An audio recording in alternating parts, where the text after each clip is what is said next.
फिर ठीक। चलिए अब लॉन्ग रन लिखिए बेटा।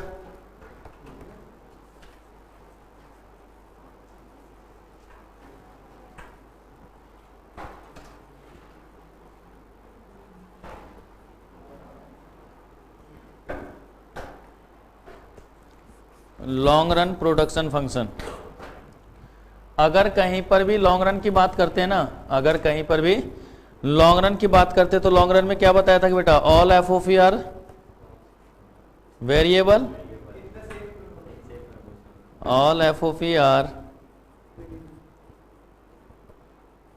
Variable in same proportion.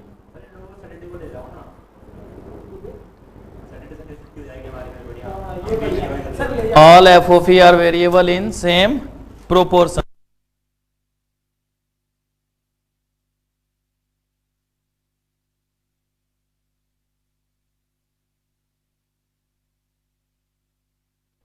चलो देखो इधर, हाँ चलिए लिखिए कि जहां पर सारे के सारे जो है एफ ओ पी हमारा क्या हो, वेरिएबल हो जाए, जहां पर सारे के सारे एफ ओ पी वेरिएबल हो जाए। बेटा जयराम और राहुल आया क्यों नहीं भाई है, और यहाँ ऑनलाइन ले रहा है, रिमूव करूँ अभी ऐप से। तो अगर कहीं पर सारे के सारे एफ ओ पी वेरिएबल होगा सेम प्रोपोर्शन में, तो वो हमारा किस नाम से जाना जाएगा, लॉन्ग रन के नाम से जाना जाएगा। किस नाम से जाएगा बेटा, लॉन्ग रन। अब इसको भी अगर एक्सप्लेन करेंगे तो दो तरीके से एक्सप्लेन करते हैं। एक तो हमारा ट्रेडिशनल था ना बेटा, एक तो हमारा कौन सा था, ट्रेडिशनल अप्रोच, और एक है हमारा बेटा मॉडर्न अप्रोच। एक क्या है हमारा, ट्रेडिशनल और एक मॉडर्न। ये जो मॉडर्न अप्रोच है इसको हम लोग अब नया नाम से पढ़ते हैं Cobb Douglas production model. Cobb Douglas production model, ठीक है। तो दो बातें यहां पर, एक तो ट्रेडिशनल में और एक मॉडर्न में हम लोग किस नाम से, बाद में लिखना बेटा, एक तो ट्रेडिशनल और दूसरा हमारा क्या हो गया बेटा, मॉडर्न। मॉडर्न में हम लोग किस चीज को देख रहे हैं बेटा, कॉब डगलस प्रोडक्शन मॉडल को देखेंगे। अगर मान लीजिए कहीं पर भी, अगर कहीं पर भी हम लोग अगर बात करें ट्रेडिशनल की, तो इसमें वही तीन बातें जो हम लोगों ने पहले देखा था। यहां पर जब भी बात करेंगे तो रिटर्न टू स्केल, वहां पर हम लोग किस चीज की बात कर रहे थे बेटा, रिटर्न टू फैक्टर। यहां पर अगर बात करेंगे तो किसकी बात करेंगे, रिटर्न टू स्केल। तो अगर यहां पर सबसे पहला है तो पहला है हमारा बेटा LIRS। कौन सा है हमारा, LIRS, अर्थात law of increasing returns to scale, ठीक है। दूसरा है हमारा बेटा LCRS, law of constant return to scale, and third one is LDRS, law of diminishing return to scale, ठीक है। तो तीन बातें हमारे यहाँ पे, law of increasing return to scale, law of constant return to scale और law of diminishing return to scale. तो यही तीन बातें यहाँ पर आपको देखनी है ट्रेडिशनल के अकॉर्डिंग। फॉर्म भरा आप लोगों ने नीचे, क्या देना है, हाँ तो जमा कर देना और फोटोआ अपना सुंदर सुंदर सा दे देना, सब फोटोशॉप किया हुआ, ठीक है। ठीक है, तो अब अगर LIRS की बात करते हैं, ठीक है बेटा, अगर LIRS की बात करें, अगर हम लोग किसकी बात करें बेटा, law of increasing return to scale की, तो LIRS में क्या कहता है, देखो अगर कहीं पर हम लोग इनपुट और आउटपुट लगाते हैं, अगर हमने इनपुट 10% से बढ़ाया और आउटपुट हमारा 20% से बदल जाए, कूद जाए बेटा, अगर इनपुट को हमने, बोल ले बेटा,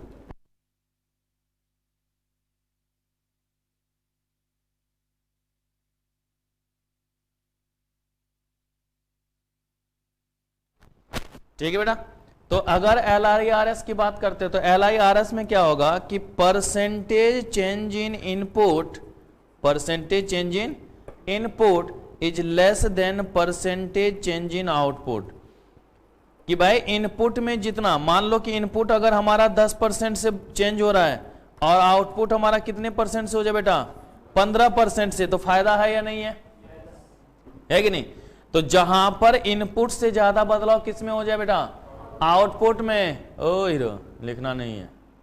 जहां पर इनपुट से ज्यादा चेंज किस में हो जाए, आउटपुट में हो जाए, तो वो हमारा क्या कहलाएगा बेटा, इंक्रीजिंग रिटर्न टू स्केल के नाम से जाना जाएगा। किसके नाम से जाना बेटा, इंक्रीजिंग रिटर्न टू स्केल के नाम से जाना जाएगा। लेकिन ऐसा भी तो हो सकता है कि दोनों में बराबर का बदलाव हो, तो वहां पर हम लोग बात करेंगे बेटा LCRS की। किसकी बात करेंगे हम लोग, LCRS, law of constant return to scale, law of constant return to scale. That's means percentage change in input, क्या होगा बेटा, percentage change in input is equal to percentage change in output, है ना? कि भाई जितना इनपुट में बदलाव हुआ अगर उतना ही हमारा आउटपुट में बदलाव हो जाएगा तो हमारा कांस्टेंट रिटर्न टू स्केल के नाम से जाना जाएगा। कि अगर यहां पर हो रहा है 10% का बदलाव, यहां भी हो रहा है कितने का बदलाव बेटा, 10% का, तो दोनों सेम हुआ या नहीं हुआ बेटा? कि जितना हमारा इनपुट में चेंज उतना ही हमारा आउटपुट में चेंज, तो क्या बोलेंगे, कांस्टेंट है। क्या है बेटा, ये हमारा कांस्टेंट है, तो कांस्टेंट रिटर्न टू स्केल के नाम से जाना जाएगा। अगर फिर इसके बाद बात करें तो LDRS, कौन सा होगा बेटा, LDRS।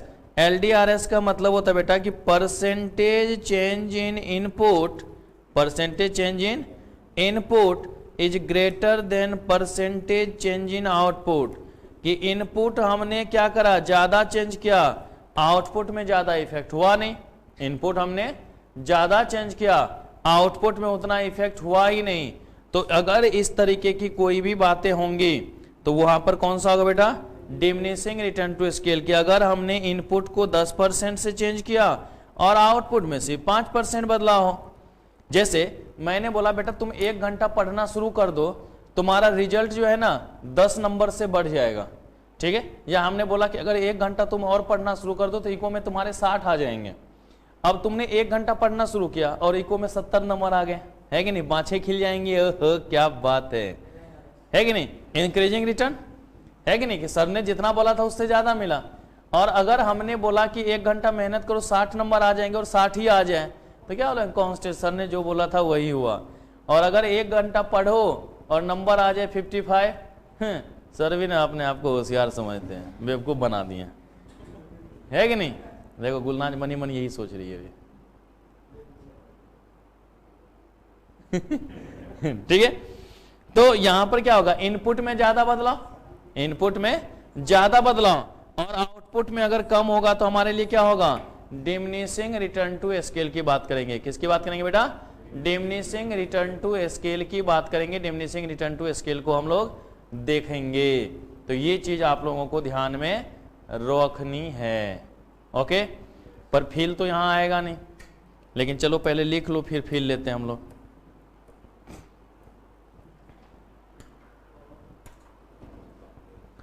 कॉप वाले साइड खाली रखना, अभी लिखूंगा उधर।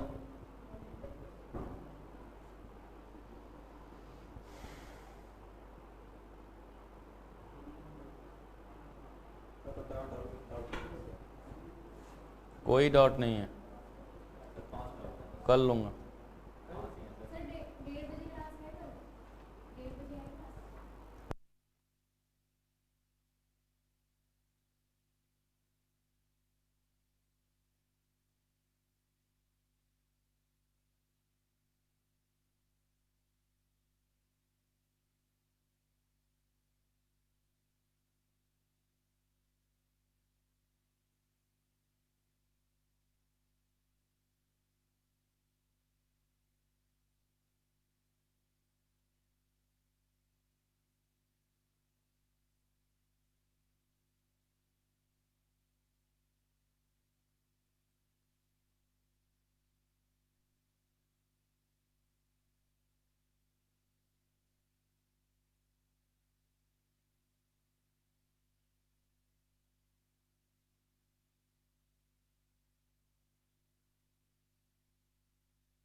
जल्दी नोट करो सारे बच्चे,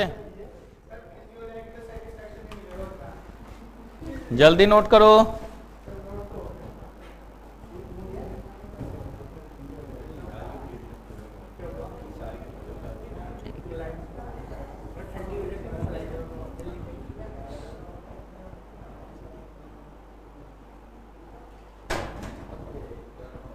काहे फॉर्म में आ रहा है रे? हो गया लिख?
अगर बेटा कॉब डगलस प्रोडक्शन मॉडल की बात करते हैं तो देखना अब यहाँ पे गौर से समझ लो बेटा क्या क्या बातें होंगी, क्योंकि यहाँ से क्वेश्चन भी आता है और फिर कंफ्यूज जाओगे।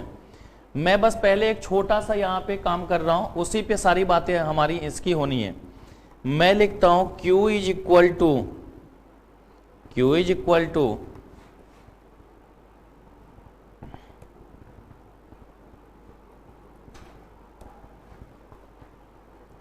K ऑफ L की पावर अल्फा C की पावर बीटा। ठीक है, L की पावर अल्फा एंड C की पावर बीटा। यहां पर Q का मतलब है बेटा आउटपुट, यहां पर Q का मतलब क्या है? Output. K denoted to any constant, K denoted to any constant. अब यहां पर जो हम लोग L और C की बात कर रहे हैं, L और C की बात कर रहे हैं, तो देखिए हमारे पास जो फैक्टर ऑफ प्रोडक्शन था, जो हमारे पास फैक्टर ऑफ प्रोडक्शन था वो कितने थे बेटे? 4। वो हमारे पास कौन कौन से थे?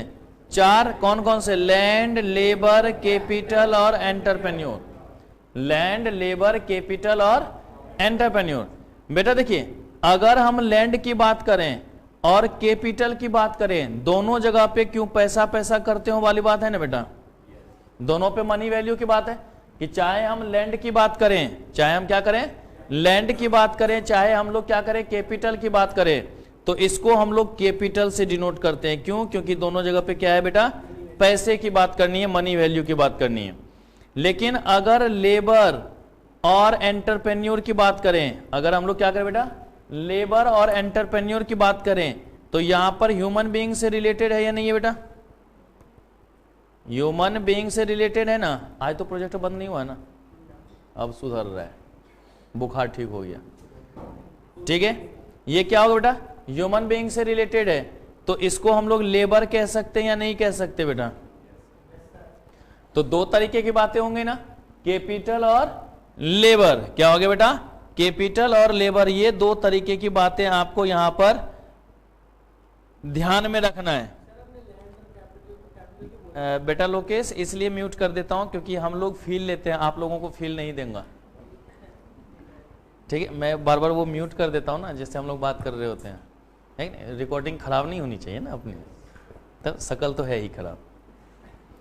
ठीक है, तो अगर कैपिटल है और लेबर है, मैं अपनी नहीं बोल रहा, तुम लोगों की बोल रहा हूं पूर्वक, हमारी तो बहुत अच्छी है। ठीक है, किसका? ठीक है, तो अगर कैपिटल और लेबर की बात करें तो देखो क्या हो रहा है। अब यहां जो मैंने अल्फा और बीटा लिखा है ना बेटा, यहां अल्फा और बीटा लगा। अगर कहीं पर भी कैपिटल की वैल्यू हमारी लेबर से ज्यादा हो जाए, कहीं पर भी क्या हो बेटा? Capital is greater then labour. अब यहां पे समझ गया ना, कैपिटल का मतलब लैंड एंड कैपिटल बोथ। अगर लेबर लिख रहा हूं तो लेबर और एंटरप्रेन्योर बोथ। बर्दाश्त कर ले रहा है, क्या लिखा यहाँ ह्यूमन बीइंग से रिलेटेड है तो दोनों एक नेचर के हो गए, यहाँ पैसवा से रिलेटेड है तो दोनों एक नेचर, मनी वैल्यू से रिलेटेड है दोनों एक हो गया, और यहाँ ह्यूमन बीइंग से रिलेटेड है तो दोनों एक हो गया। ओके, तो अब कैपिटल ग्रेटर देन लेबर, तो कैपिटल अगर ज्यादा होगा तो इसको कहेंगे बेटा कैपिटल इंसेंटिव। इसको क्या कहेंगे? Capital intensive. क्या कहेंगे इसको बेटा हम लोग? Capital intensive. अगर वहीं पर कैपिटल की औकात कम हो और लेबर की ज्यादा हो जाए, है कि नहीं, तो क्या कहलाएगा बेटा? Labour intensive. जैसे अगर मान लीजिए जो बच्चा अभी ऑनलाइन क्लास ले रहा है वहां पे हमसे ज्यादा वैल्यू किसकी है? कैपिटल की है या नहीं है कि नहीं? अगर एफ बंद हो जाए तो चलेगा, वाईफाई बंद हो जाए चलेगा, स्क्रीन बंद हो जाए चलेगा? नहीं ना। अगर यहाँ ये सब बंद भी हो जाए, मैं यहाँ प्रेजेंट हूँ, कम से कम पढ़ा तो सकता हूँ या नहीं सकता हूँ? तो अगर लेबर की वैल्यू कहीं पर भी ज्यादा होगी, अगर लेबर की वैल्यू कहीं पर भी ज्यादा होगी, बैटरी की जरूरत होगी। ठीक है, अगर कहीं पर भी लेबर की वैल्यू ज्यादा हो तो वो क्या कहलाएगा बेटा? Labour intensive. और अगर कहीं पर कैपिटल की वैल्यू ज्यादा होगी तो क्या कहलाएगा बेटा? Capital incentive. तो ये दो चीजें आप लोगों को ध्यान में रखना है कि किसकी वैल्यू ज्यादा है, उस नेचर की बात हम लोग यहां पर करेंगे। तो अब अगर यहां पर हमारे पास लिखा क्या था? हमने लिखा k की पावर अल्फा और c की पावर बीटा। तो अब देखिएगा इससे रिलेशन क्या होगा कि अगर if बेटा ऐसा हो सकता है कि अल्फा प्लस बीटा की वैल्यू एक से ज्यादा हो जाए। अल्फा प्लस बीटा की वैल्यू क्या हो सकती है? एक से ज्यादा। ऐसा भी तो हो सकता है कि अल्फा और बीटा की औकात एक के बराबर ही हो जाए, या ऐसा भी हो सकता है कि अल्फा जो है और बीटा का सम जो है एक से कम हो जाए। हो सकता है या नहीं हो सकता? तीनों ही चीजें, कि अल्फा प्लस बीटा एक से ज्यादा भी हो सकता है, अल्फा प्लस बीटा एक के बराबर भी हो सकता है, और अल्फा प्लस बीटा की वैल्यू जो है बेटा एक से कम भी हो सकती है। तो अगर अल्फा प्लस बीटा की वैल्यू एक से ज्यादा होगी, अगर अल्फा प्लस बीटा की वैल्यू एक से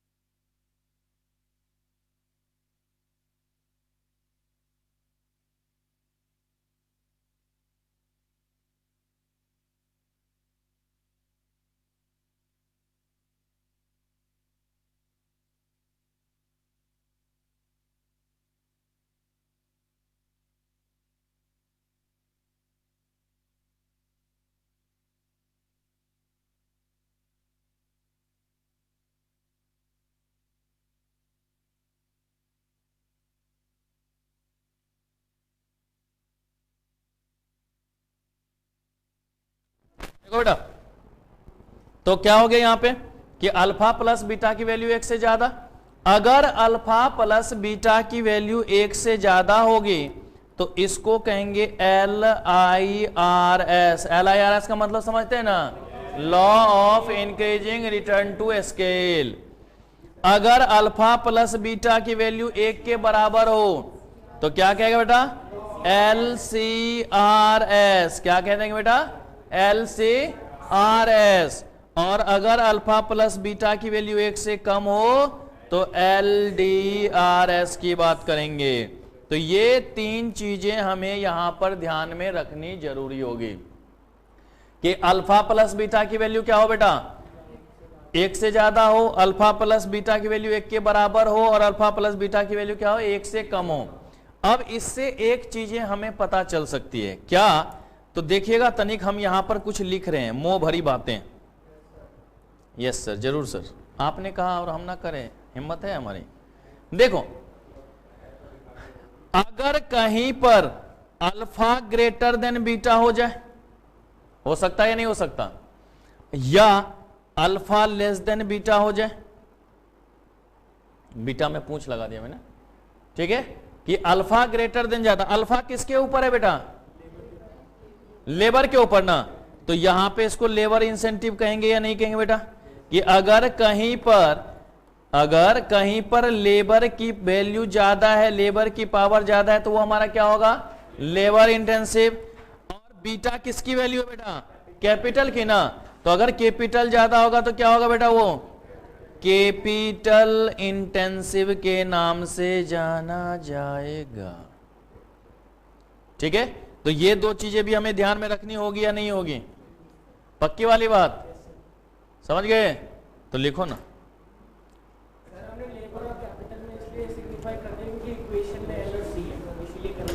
जी जी जी, उसकी वैल्यू को तब ना लिखा है अल्फा जा, हाँ, ए और बी नहीं लिखते बेटा, आपके बुक में जो लिखा होगा ना, बुक में इस तरीके से लिख देता है, देखो लिख देगा Q इज इक्वल टू के एल की पावर ए और C की पावर 1 माइनस ए लिख देगा, ऐसे लिख देगा वो। अगर किसी भी बुक में देखोगे ना वो ऐसे लिखेगा, लेकिन ये बेवकूफ बनाने के चोचले हैं, इसलिए कि अगर इसको जोड़ोगे तो दोनों की सम कितनी होगी, 1 के बराबर, तो ये कांस्टेंट मान के चल रहे, काहे जी, इंक्रीजिंग नहीं हो सकता, डिमिनिशिंग नहीं हो सकता, तो हम 1 माइनस ए ही क्यों लिखें, समझ गए ना, इसलिए हमने नहीं लिखा है। कभी कभी अपनी भी कुछ खुराफाती करनी चाहिए ना, तो इसलिए हम खुराफाती ही करते हैं। हाँ, मैंने भी जो नोट्स दिया है, नोट्स में ऐसे ही लिखा होगा, क्योंकि वो किताबी भाषा है, तभी तो किताब और मास्टर में अंतर होता है, कि एक्चुअल तो समझाए ना कि क्या बात है वो।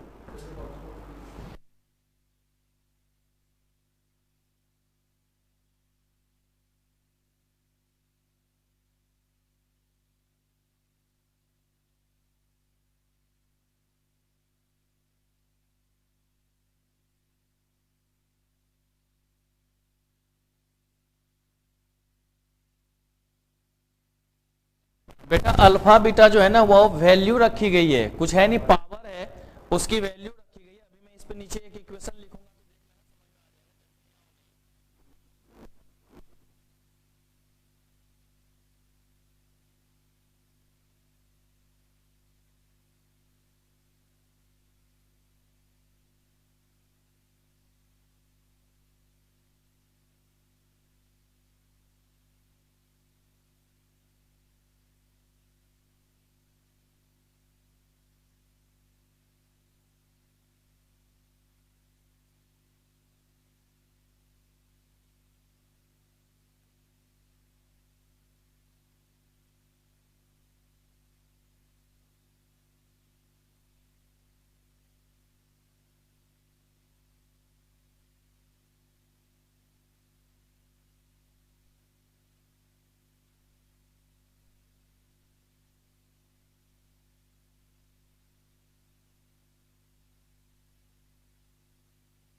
इंटेंसिव या इंसेंटिव, दो इंसेंटिव तो ऐसे बोनस को समझ आते थे, इंटेंसिव बोला जाता है उसको। Okay, carry on. हो गया क्या ऊपर वाला ये?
जयराम आवाज आ गया बेटा?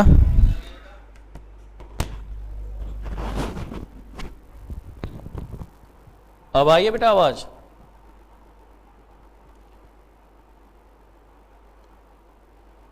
चलो ठीक। तो जहां पर अगर मैनेजमेंट के अंदर कोई भी बदलाव होगा, मैनेजमेंट के अंदर कोई भी इफेक्ट होगा, जहां पर क्या होगा बेटा, मैनेजमेंट के अंतर्गत कोई भी इफेक्ट होगा, मैनेजमेंट के अंतर्गत कोई भी चेंजेज होगा, कोई भी डिसीजन मेकिंग की बात करेंगे, अगर वो फेवरेबल होगा तो इंटरनल इकोनॉमीज, और अनफेवरेबल होगा तो इंटरनल डिसइकोनॉमीज। उसी तरीके से अगर एक्सटर्नल की बात करते हैं तो जो भी आउटसाइडर का इफेक्ट होगा, जो भी क्या होगा बेटा, आउटसाइडर का इफेक्ट होगा, जो बाहरी पर्संस के द्वारा कोई भी इफेक्ट आएंगे, कोई भी आउटसाइडर फैक्टर के द्वारा कोई भी इफेक्ट आएगा तो उसको हम लोग क्या कहेंगे बेटा, एक्सटर्नल के नाम से जानेंगे। ठीक है, तो अब ये एक्सटर्नल का जो इफेक्ट होगा या तो फेवरेबल होगा या तो अनफेवरेबल। तो अगर फेवरेबल होगा तो एक्सटर्नल इकोनॉमीज, अनफेवरेबल होगा तो एक्सटर्नल डिसइकोनॉमीज। जैसे हमने बता दिया, रॉ मटेरियल का सस्ता हो जाना है, गवर्नमेंट पॉलिसी का फेवरेबल होना, टैक्स रेट का सही हो जाना, है कि नहीं, सुपीरियर टेक्नोलॉजी का होना, स्किल्ड लेबर का हो जाना, तो इन सब केस में क्या होगा बेटा हमारा, external economies. And vice versa, अगर इस सब का अनफेवरेबल चेंजेज हो जाए तो वो हमारा क्या होगा बेटा, एक्सटर्नल डिसइकोनॉमीज के नाम से जाना जाएगा।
अगर अपने काम से कोई भी फायदा हो जाए, अपने द्वारा किसी भी किए गए काम से हमारा फायदा हो जाएगा तो इंटरनल इकोनॉमीज, और अपने द्वारा काम किए गए काम के कारण अगर नुकसान हो जाएगा तो इंटरनल डिसइकोनॉमीज।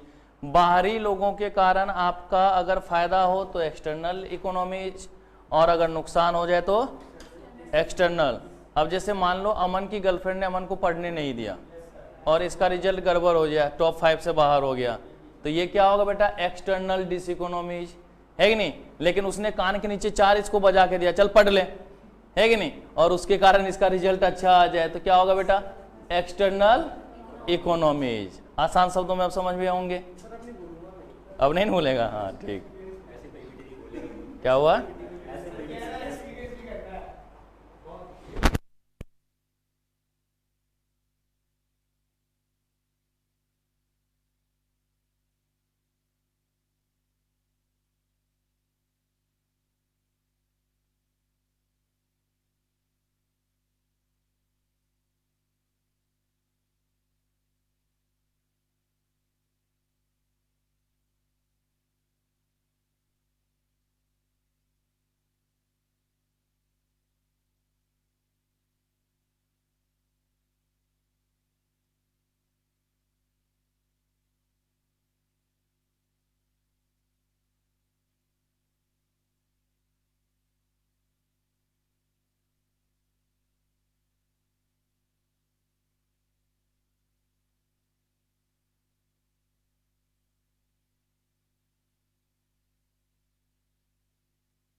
Theory of cost. सुनो, अब मेरा भजन सुनो यहां पे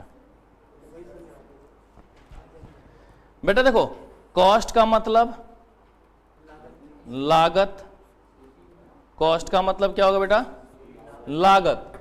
अगर कहीं पर भी लागत की बात करते हैं ना, अगर कहीं पर भी लागत की बात करते हैं, अगर हम लोग कॉस्ट की बात करते हैं तो कॉस्ट का मतलब होता है expenses incurred on production of goods, expenses incurred on production, कि जो भी चीजों का हम उत्पादन करेंगे, जो भी हम लोग प्रोडक्शन करेंगे, अलग से बोलूं नहीं लिखने को, ठीक है, कि जो भी हम लोग क्या करेंगे बेटा, प्रोडक्शन करेंगे, तो उस पर जो भी खर्चा आता है वही हमारा क्या कहलाता है, कॉस्ट। आप लोग चार्टर्ड अकाउंटेंट बनने के सपने देख करके यहां पर आए हैं, ठीक है, कि बनेंगे भी, और इसके लिए आप खर्चा कर रहे हैं ना भाई, ट्यूशन फीस है, आने जाने का खर्चा है, रहने का खर्चा है, फलाना ढिमका, बहुत सारे खर्चे आपके होते हैं, है कि नहीं। ना यहाँ आते हैं, ना माधव जी चाय पीते हैं, है कि नहीं, वो भी चाय का भी एडिशनल खर्चा हो रहा है।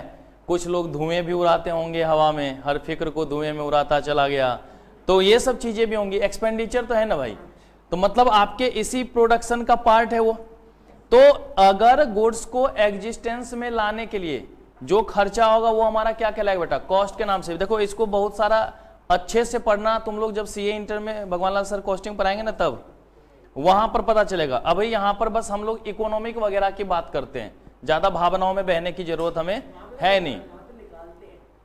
हाँ, तो वहां पढ़ना भी पड़ता है कौन कौन से कॉस्ट होते हैं, कैसे निकालते हैं। तो अगर यहां पर हम लोग देखेंगे तो हमने क्या बोला कि जो भी प्रोडक्शन पर एक्सपेंस इनकर्ड होगा वही हमारा क्या होगा बेटा, कॉस्ट के नाम से। कि भाई हम देखते हैं कि अगर प्रोडक्शन कर रहे हैं तो उसका क्या होगा, अलग अलग स्टेप है।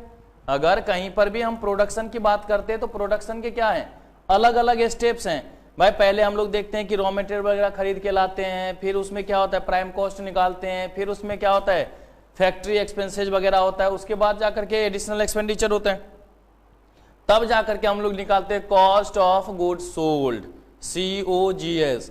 तो अलग अलग स्टेप निकला या नहीं निकला। तो यहां पर हम अलग अलग निकालने की बात नहीं करेंगे। यहां पर जब भी कहते हैं तो हम क्या बोलेंगे, अरे देखियो जरा क्या प्राइस रखा है और कितनी क्वांटिटी है, उस बेसिस पे हम लोग कॉस्ट का निर्धारण कर लेंगे, चाहे टोटल कॉस्ट हो, एवरेज कॉस्ट हो, मार्जिनल कॉस्ट हो। इस बेसिस पे हम अलग अलग कॉस्ट देखेंगे। फिक्स्ड कॉस्ट की बात करेंगे, वेरिएबल कॉस्ट की बात करेंगे, एवरेज फिक्स्ड कॉस्ट की बात करेंगे, एवरेज वेरिएबल कॉस्ट की बात करेंगे, मार्जिनल कॉस्ट की बात करेंगे, अलग अलग कॉस्ट की होगा। तो बस सिंपल ये देखना है कि जो हमारे उत्पादन है, जो हमारा प्रोडक्शन है, उसके ऊपर क्या इन्वॉल्व हो रहा है, उसके ऊपर क्या खर्चा हो रहा है, वही हमारा क्या कहलाएगा बेटा, कॉस्ट के नाम से जाना जाएगा। वही हमारा क्या कहलाएगा बेटा, कॉस्ट के नाम से जाना जाएगा। तो इसमें जो नॉर्मली हम लोगों को देखना पड़ता है, तो कुछ कॉस्ट के बारे में हम लोग यहां पर समझते हैं कि आखिर कॉस्ट होता क्या है। ठीक है, तो इसमें सबसे पहला हमारा जो है, बड़े गौर से देखिएगा, इसमें लगभग आधा घंटा लगेगा, लेकिन इसको समझेंगे अच्छे से। एक ही कॉस्ट के बारे में बात करेंगे आधा घंटा में, कि अगर हमारा सबसे पहला है तो वो है बेटा accounting cost versus economic cost.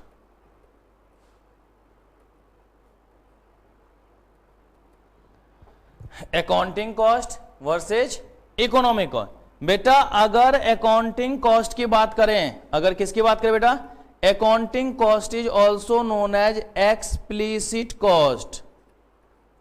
Explicit cost, कि जो हमारा अकाउंटिंग कॉस्ट है उसको क्या नाम देंगे बेटा, एक्सप्लिसिट कॉस्ट के नाम से जानते हैं। एक्सप्लिसिट का मतलब होता है बेटा बाहरी खर्चा, वैसे एक्सपेंडिचर जो हमारा आउटसाइडर पे हुआ होता, ठीक है, वैसा एक्सपेंडिचर जो हमारा क्या हो बेटा, आउटसाइडर फैक्टर पे हुआ हो, तो वो हमारा किस नाम से जाना जाएगा बेटा, अकाउंटिंग कॉस्ट के नाम से जाना जाएगा। तो देखिए अगर अकाउंटिंग कॉस्ट है, क्या है हमारा बेटा, अकाउंटिंग कॉस्ट, तो क्या लिखेंगे, expenses incurred, expenses incurred on outsider factor या outside factor is known as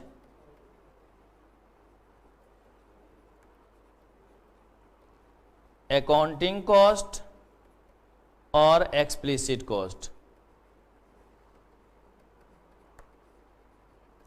कि अगर कुछ भी आउटसाइडर फैक्टर के ऊपर खर्चा होगा, ऐसा कोई भी एक्सपेंडिचर जो हमारा क्या हो, आउटसाइड फैक्टर पे हुआ हो, तो उसको हम लोग किस नाम से जानेंगे बेटा, अकाउंटिंग कॉस्ट के नाम से जानेंगे। जैसे हम लोग फ्रेट देते हैं, किसके पास जाएगा, जाए जो सामान लेके आया था उसी के पास न जाएगा।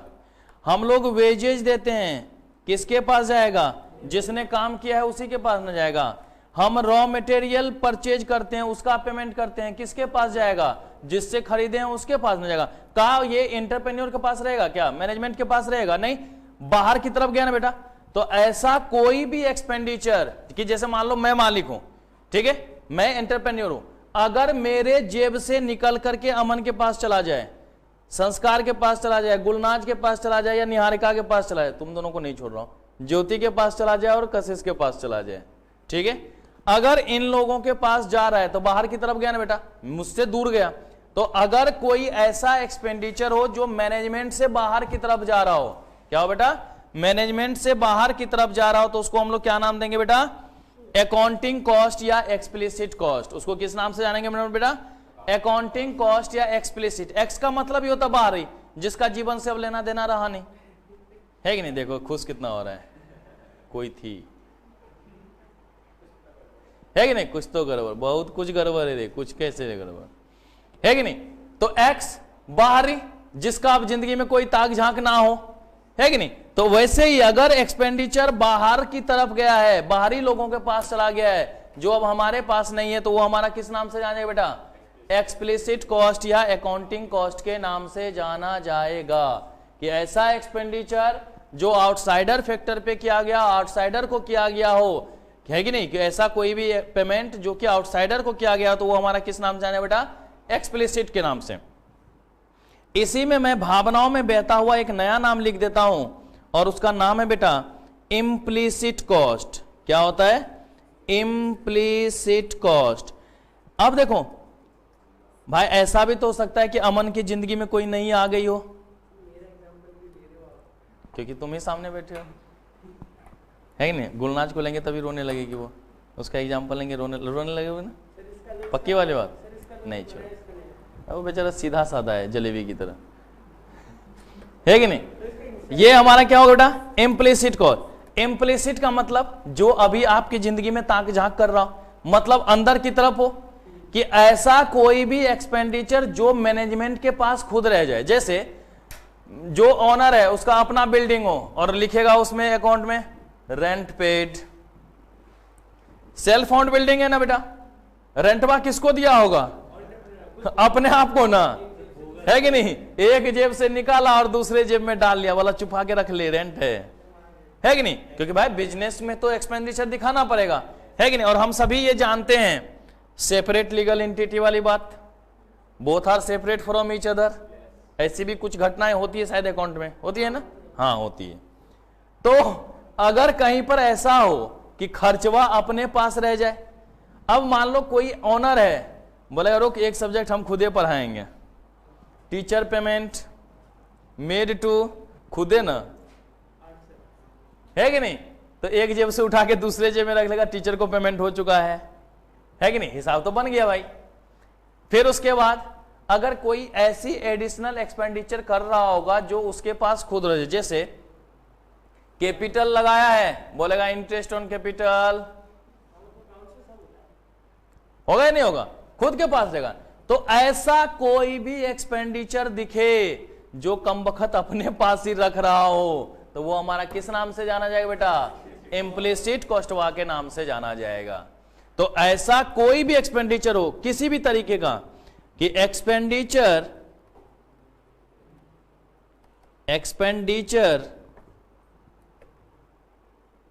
विद इन मैनेजमेंट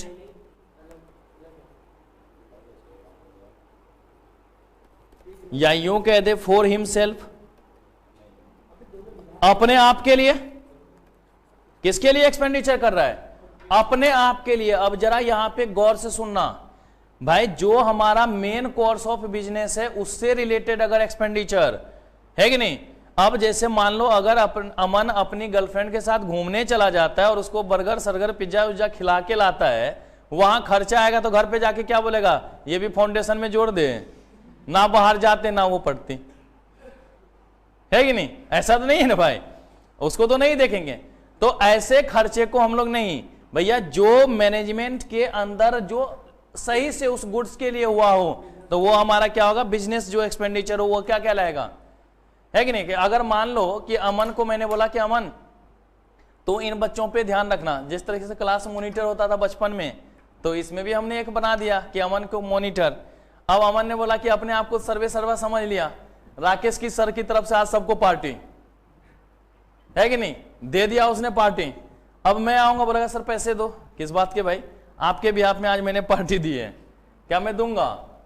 नहीं भाई, तुमने मुझसे पूछ के करा क्या? नहीं करा। तो भाई ऐसे खर्चे होने चाहिए जो बिजनेस से रिलेटेड हो, है कि नहीं? अपने दोस्तों के साथ उड़ा रहा है एकदम दर दर दर दर दर दर, क्या वो बिजनेस एक्सपेंडिचर हो जाएगा हमारा? नहीं। तो यहां पे याद रखिएगा कि हम मेनली बिजनेस एक्सपेंडिचर की बात कर रहे हैं, जो हमारा लीगल एक्सपेंडिचर हो उसकी बात कर रहे हैं, ठीक है बेटा? तो हाँ, उनके साथ घूमने जाएगा वो एक्सपेंडिचर यहां पर नहीं आएगा। ओके, बोल देना फोन करके जो सर ने ऐसे बोला है। और अब ऐसे ही अपने अकाउंट इकोनॉमिक टर्म्स में बात करना कि देखो ऐसा है, ये हमारा इम्प्लिसिट कॉस्ट हो नहीं सकता, इसलिए खर्च करूंगा नहीं, ठीक है? उसके बाद एक तो एक्सप्लिसिट था ही, दूसरा और एक्सप्लिसिट, है कि नहीं? तो जहां पर ऐसा एक्सपेंडिचर जो किसके लिए? खुद के लिए हो जाए, तो क्या क्या बताया मैंने बेटा? Rent for self owned building, rent for self owned building, interest on capital व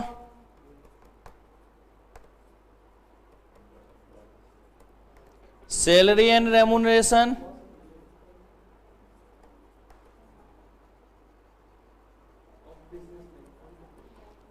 है कि नहीं? ये सब क्या रहेगा? एंटरप्रेन्योर का पास खुद ना रह जाएगा।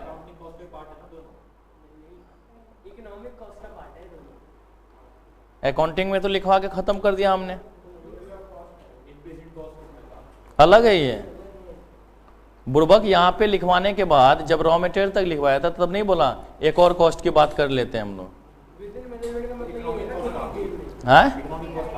आ जाओ, बर्दाश्त करो, आ रहे हैं, रुको, सब्र करो, हड़बड़ाता है। मैंने उसकी गर्लफ्रेंड का नाम लिया, तुम्हारी गर्लफ्रेंड बाहर ना इंतजार कर रही है। हाँ चलो, अब हमारे पास दूसरा आता बेटा इकोनॉमिक कॉस्ट। क्या आ रहा था हमारा? Economic cost. बेटा जिस तरीके से हम लोग टोटल कॉस्ट निकालते हैं, आप लोगों ने प्रॉफिट एंड लॉस अकाउंट और ट्रेडिंग दोनों पढ़ा है ना बेटा? ट्रेडिंग में आप लोग ग्रॉस प्रॉफिट निकालते हैं। हाँ बोलिए।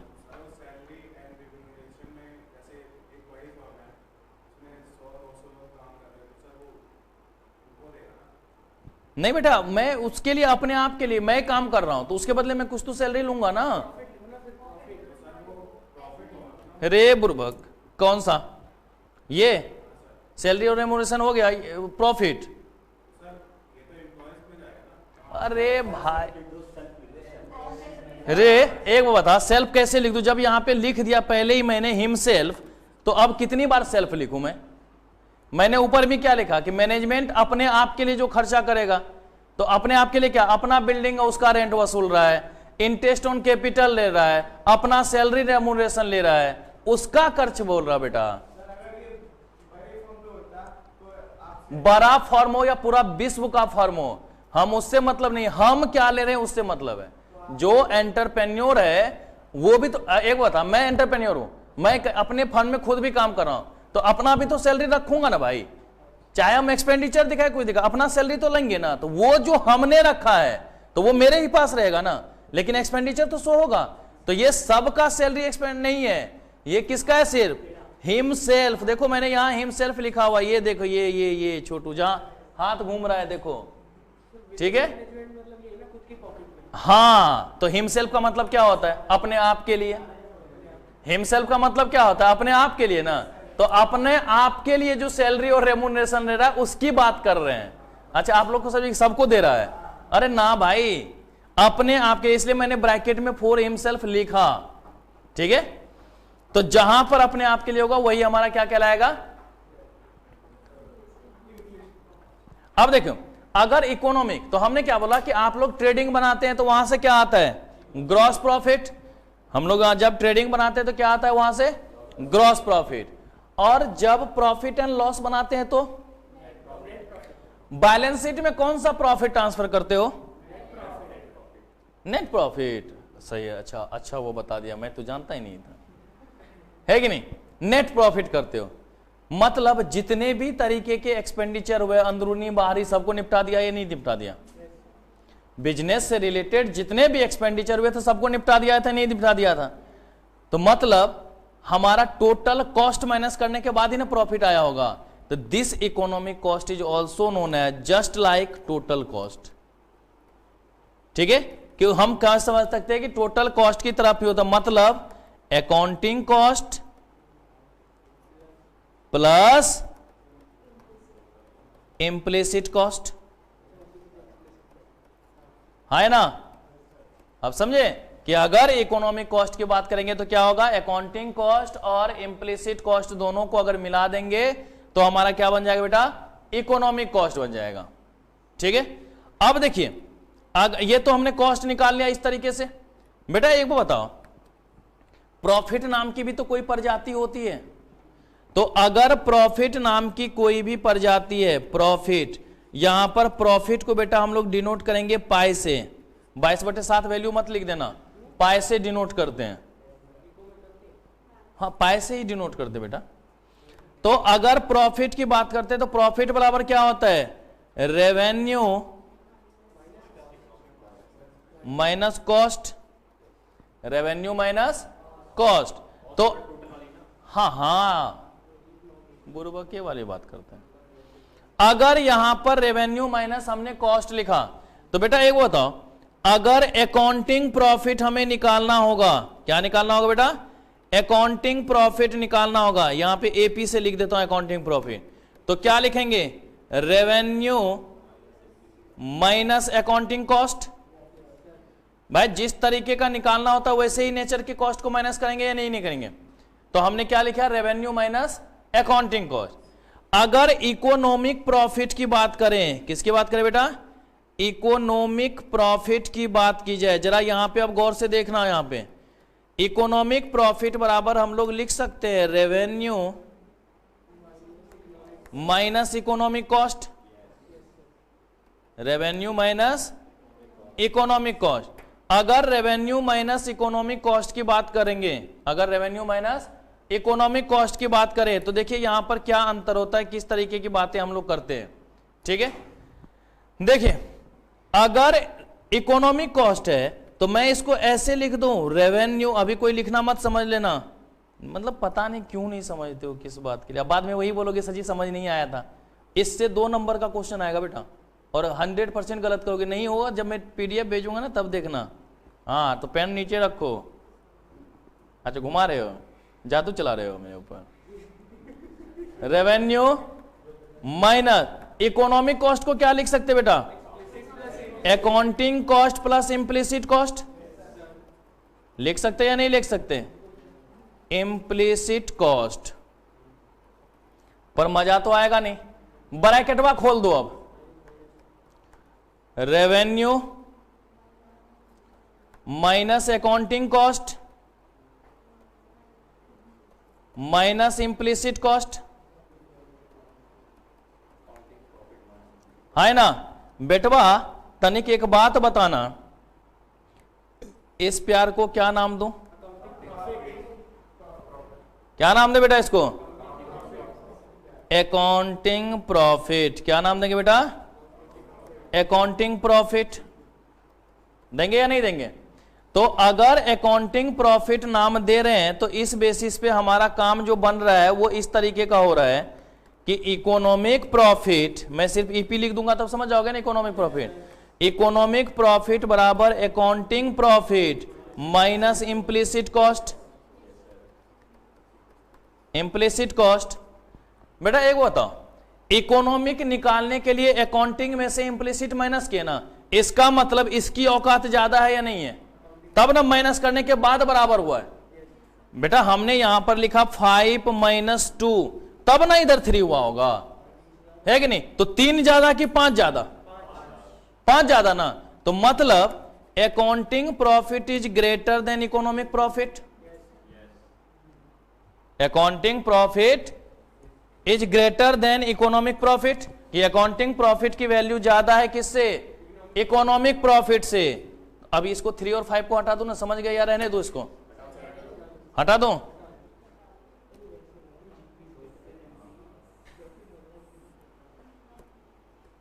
नहीं क्योंकि बच्चे यहां कंफ्यूज हो जाते हैं इसलिए मैं बता। तो अब देखो, अब यहां पे क्या बन रहा है हमारे पास, गौर से देखना बेटा। अगर मैं इंप्लिसिट को अपोजिट साइड ले आऊं तो लिखूंगा implicit cost is equal to accounting profit minus economic profit, है ना। तो देखो पहला केस तो हमने ये बोल दिया accounting profit is greater than economic profit, फिर हमने लिखा difference between accounting profit and economic profit is known as implicit cost, कि भाई दोनों का जो डिफरेंस होगा किस नाम से जाना जाएगा बेटा, इम्प्लिसिट कॉस्ट के नाम से जाना जाएगा। किस नाम से जाना जाएगा बेटा, वो इम्प्लिसिट कॉस्ट के नाम से जाना जाएगा, इम्प्लिसिट कॉस्ट कहलाएगा। पहली बात तो ये हमने देख ली। बेटवा एक काम करते हैं, इफ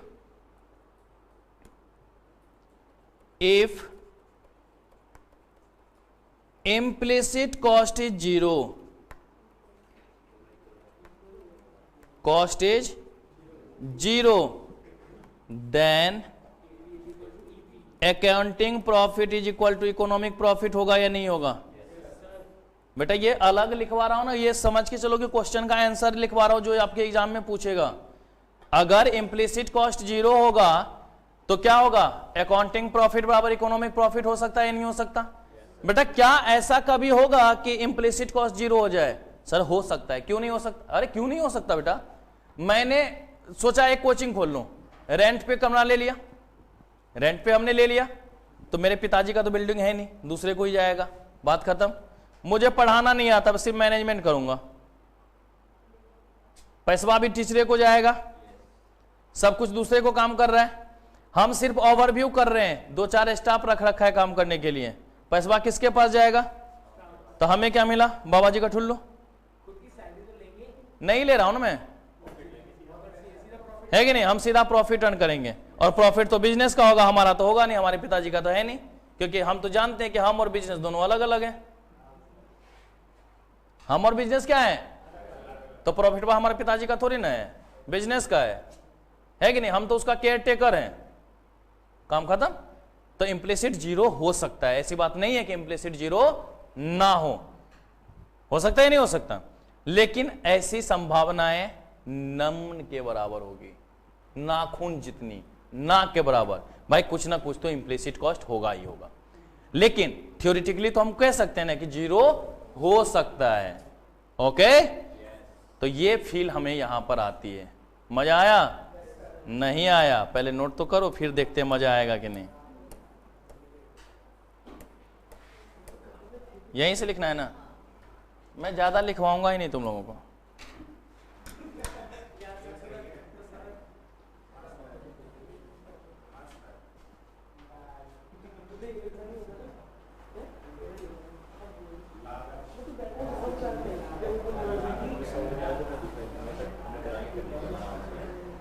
जल्दी नोट कीजिए।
मैंने अकाउंटिंग कॉस्ट लिखवाया, फिर मैंने बोला एक और कॉस्ट है इकोनॉमी, इम्प्लिसिट कॉस्ट, ठीक है।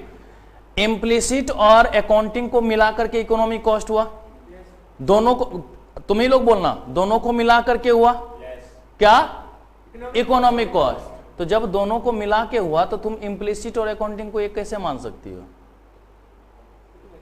ना। तो इसलिए इम्प्लिसिट कॉस्ट अकाउंटिंग कॉस्ट का पार्ट नहीं है, वो तो इकोनॉमिक कॉस्ट का पार्ट है, इकोनॉमिक में ना आएगा, इसमें नहीं आएगा, ठीक है। जो इनडायरेक्ट एक्सपेंस हमारा होता है वो ट्रेडिंग का पार्ट होगा क्या, नहीं होगा ना, वो किसका होगा, प्रॉफिट एंड लॉस अकाउंट का। वही चीज है कि इम्प्लिसिट हमारा किसका पार्ट होगा, इकोनॉमिक का होगा। अकाउंटिंग अलग है, इम्प्लिसिट अलग है। एक वो है जो तुम्हारी जिंदगी में है और एक वो है जो जिंदगी से दूर जा चुका, तो both are separate from each other ना बेटा। आसान शब्दों में अब ये याद रखना। लो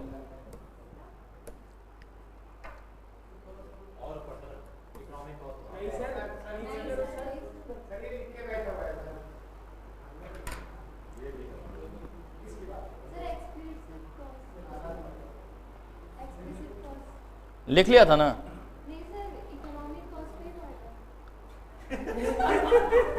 एक्सप्लिसिट कॉस्ट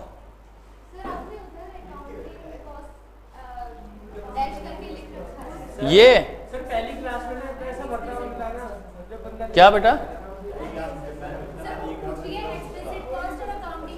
एक ही है, एक ही है। मैंने नहीं, दोनों सेम ही बेटा, क्योंकि सास भी कभी बहू थी। यहां तक लिख लिया था।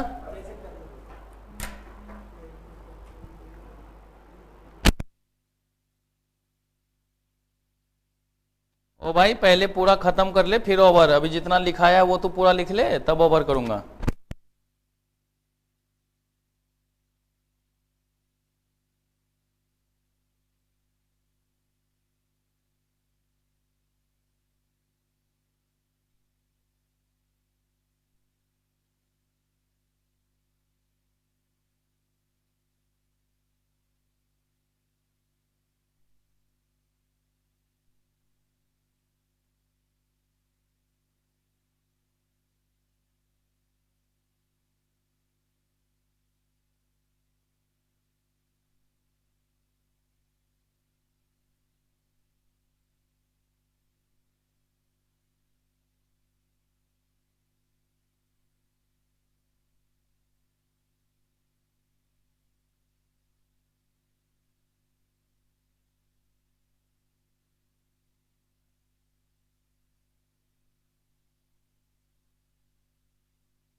जब मेरा दिल करेगा तब टेस्ट होगा बेटा, इंफॉर्मेशन मिल जाएगी।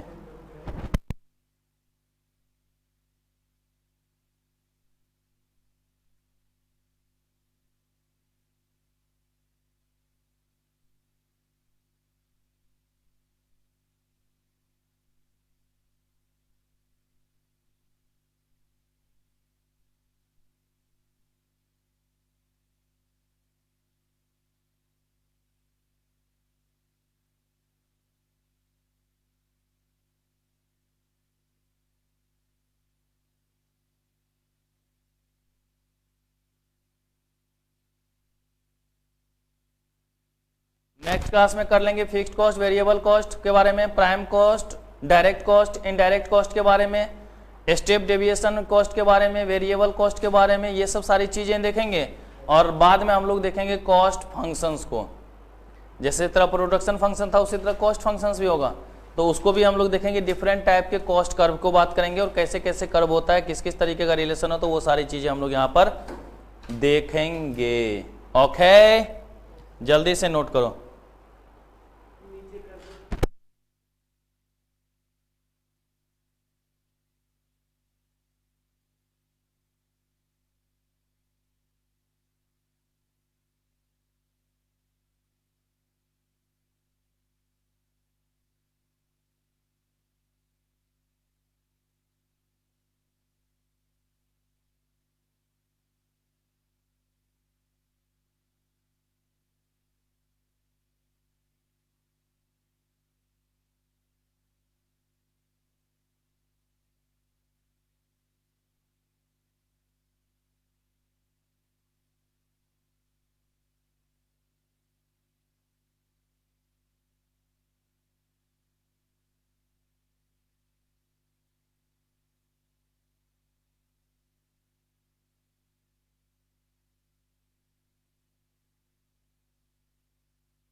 ओके, ऑनलाइन वाले बच्चों क्लास ओवर।